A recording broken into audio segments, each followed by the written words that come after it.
అంతరిక్ష పరిశోధనల చరిత్రలో మనిషి చంద్రుడిపై అడుగుపెట్టినప్పుడు ఎంతటి సంచలనం కలిగిందో ఇప్పుడు అంగారక గ్రహంపైకి మనిషిని పంపే ప్రయోగాలు కూడా అంతకంటే పెద్ద చర్చకు దారితీస్తున్నాయి. ప్రపంచ కుబేరుడు ఎలన్ మస్క్ నేతృత్వంలోని స్పేస్ ఎక్స్ సంస్థ ఇప్పుడు ఆ కలను నిజం చేసే దిశగా వేగంగా అడుగులు వేస్తోంది. ఇప్పటికే 100 కన్నా ఎక్కువ మంది ప్రయాణించేలా స్టార్ షిప్ అనే రాకెట్ ను సిద్ధం చేసింది. ప్రపంచంలోనే అత్యంత శక్తివంతమైన ఈ భారీ రాకెట్ వ్యవస్థపై మస్క్ బిలియన్ల కొద్దీ డాలర్లను ధారపోశారు. ఇదేదో ఆషామాషీ రాకెట్ మాత్రం కాదు. వందలాది మందిని సుదీర్ఘ దూరం తీసుకెళ్లగలిగే ఒక భారీ నౌక. అంగారకుడు పైకి మనుషులను పంపడం అనేది కేవలం ఒక ప్రయోగం మాత్రమే కాదు, అది మానవ జాతిని మల్టీ ప్లానెటరీ స్పీసీస్ గా మార్చే ఒక గొప్ప ప్రయత్నం. భూమిపై ఏదైనా విపత్తు సంభవిస్తే మనిషి మనుగడ సాగించడానికి మరొక గ్రహం కావాలనేది మస్క్ బలమైన విశ్వాసం. ఈ క్రమంలోనే 2026 చివరి నాటికి ఒక మానవరహిత రోబోటిక్ ల్యాండర్ ను మార్స్ మీదకు పంపి అక్కడ ల్యాండింగ్ పరిస్థితులను పరీక్షించనున్నారు. ఇప్పటికే స్టార్ షిప్ అనేక టెస్ట్ ఫ్లైట్స్ విజయవంతమయ్యాయి. ఈ రాకెట్ ప్రత్యేకత ఏంటంటే ఇది తన యాత్ర పూర్తి చేసుకుని మళ్లీ భూమికి తిరిగి రాగలదు. అవసరమైతే మళ్లీ వాడుకునేందుకు కూడా వీలుంటోంది. దీనివల్ల అంతరిక్ష ప్రయాణ ఖర్చులు ఊహించని విధంగా తగ్గుతాయి. మనుషుల కంటే ముందు అక్కడికి రోబోలను పంపి అక్కడ నివాస యోగ్యమైన పరిస్థితులను, నీటి లభ్యతను అంచనా వేయడం ఈ మిషన్ ప్రధాన ఉద్దేశం. ఈ ప్రయోగం విజయవంతమైతే వచ్చే దశాబ్ద కాలంలోనే మనుషులు అంగారకుడిపై కాలనీలు నిర్మించుకోవడం జరుగుతుందని మస్క్ అంచనా వేస్తున్నారు. ఇది మానవ మేధస్సుకు ఒక గొప్ప పరీక్ష మాత్రమే కాదు, అంతరిక్ష యుగంలో ఒక నూతన విప్లవం. సరిహద్దులు లేని విశ్వంలో మనిషి తన ఉనికిని చాటుకోవడానికి చేసే ప్రయత్నం. అంగారక గ్రహంపైకి ప్రయాణించడం అనేది చంద్రుడిపైకి వెళ్లినంత సులభం కాదు. భూమికి మార్స్ కు మధ్య దూరం కాలంతో పాటు మారుతూ ఉంటుంది. ఈ రెండు గ్రహాల మధ్య దూరం తక్కువగా ఉన్న సమయంలోనే ఈ ప్రయోగాలు చేయాల్సి ఉంటుంది. ఈ సమయాన్నే లాంచింగ్ విండో అంటారు. సుమారు 7 నుండి 8 నెలల సుదీర్ఘ ప్రయాణం తర్వాతే మార్స్ గ్రహాన్ని చేరడం జరుగుతోంది. ఈ సుదీర్ఘ ప్రయాణంలో వ్యోమగాములు ఎదుర్కొనే రేడియేషన్, మానసిక ఒత్తిడి లాంటి అంశాలపై స్పేస్ ఎక్స్ తీవ్రంగా పరిశోధిస్తోంది. స్టార్ షిప్ రాకెట్ లో లైఫ్ సపోర్ట్ సిస్టమ్స్ ఎలా పనిచేస్తాయి, అక్కడ తక్కువ గురుత్వాకర్షణ శక్తి ఉన్నప్పుడు మనుషులు ఎలా స్పందిస్తారు అనేవి అత్యంత కీలకమైన అంశాలుగా ఉంటాయి.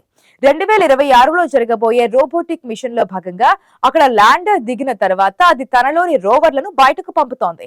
ఈ రోవర్లు అక్కడ మట్టిని సేకరించి ఆక్సిజన్ ఉత్పత్తి చేసే ప్రక్రియను ప్రయోగాత్మకంగా పరిశీలిస్తాయి. అంటే మనిషి అక్కడికి వెళ్లక ముందే అక్కడి వాతావరణం నుండి మనిషికి అవసరమైన ప్రాణవాయువును ఎలా తయారు చేయాలో నేర్చుకోవడమే ఈ మిషన్ అసలు లక్ష్యం. ఎలన్ మస్క్ ఇప్పటికే మార్స్ పై ఒక నగరాన్ని నిర్మించడానికి ప్రణాళికలు సిద్ధం చేశారు. ఇందుకోసం వేలాది స్టార్ షిప్ రాకెట్లను తయారు చేయాలని ఆయన లక్ష్యంగా పెట్టుకున్నారు. ఒకేసారి 100 టన్నుల బరువును మోసుకెళ్లగలిగే సామర్థ్యం ఈ రాకెట్లకు ఉంది. అంగారక గ్రహం మీద ఉన్న మంచును కరిగించి దాని నుంచి నీటిని, ఇంధనాన్ని తయారు చేసుకోవచ్చని మస్క్ భావిస్తున్నారు. ఈ టెక్నాలజీ కనుక అందుబాటులోకి వస్తే భూమి నుంచి ఇంధనం తీసుకెళ్లాల్సిన అవసరం ఉండదు. ఇది గ్రహాంతర ప్రయాణాల్లో స్వయం సమృద్ధికి నాంది పలుకుతోంది. ఈ ప్రయోగాలు వినడానికి అసాధ్యంగా అనిపించినా ఎలన్ మస్క్ ట్రాక్ రికార్డ్ చూస్తుంటే ఇవి సాధ్యమయ్యే రోజులు దగ్గరలోనే ఉన్నాయని స్పష్టమవుతోంది. మార్స్ మిషన్ కేవలం సైన్స్ పరంగానే కాదు, ఆర్థిక పరంగా కూడా ప్రపంచ దేశాల మధ్య పోటీని పెంచుతోంది. అమెరికా అంతరిక్ష పరిశోధనా సంస్థ నాసా కూడా తన ఆర్టెమిస్ మిషన్ ద్వారా చంద్రుడిని ఒక బేస్ క్యాంప్ గా మార్చుకుని అక్కడ నుంచి మార్స్ కు వెళ్లాలని ప్లాన్ చేస్తోంది. కానీ స్పేస్ ఎక్స్ నేరుగా భూమి నుండి మార్స్ కు వెళ్లే సాహసం చేస్తోంది. ఈ పోటీ వల్ల అంతరిక్ష సాంకేతికతలో విప్లవాత్మక మార్పులు వస్తున్నాయి. 2026లో ప్రయోగించబోయే స్టార్ షిప్ లో అత్యంత ఆధునికమైన ఆర్టిఫిషియల్ ఇంటెలిజెన్స్ వ్యవస్థలను వాడుతున్నారు.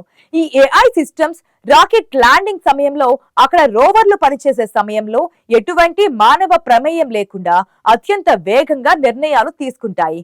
అంగారకుడి మీద ఉండే భారీ ఇసుక తుఫానులను తట్టుకొని అక్కడి పరికరాలు ఎలా పనిచేస్తాయి అనేది శాస్త్రవేత్తల ముందున్న అతిపెద్ద సవాల్. అంగారక గ్రహం మీద రేడియేషన్ చాలా ఎక్కువగా ఉంటుంది. దీనివల్ల మనుషులు అక్కడ నివసించాలంటే భూగర్భంలో లేదా ప్రత్యేకమైన కవచాలు ఉన్న కట్టడాల్లో ఉండాల్సి ఉంటుంది. మస్క్ ఈ కట్టడాల కోసం 3D ప్రింటింగ్ టెక్నాలజీని వాడాలని చూస్తున్నారు.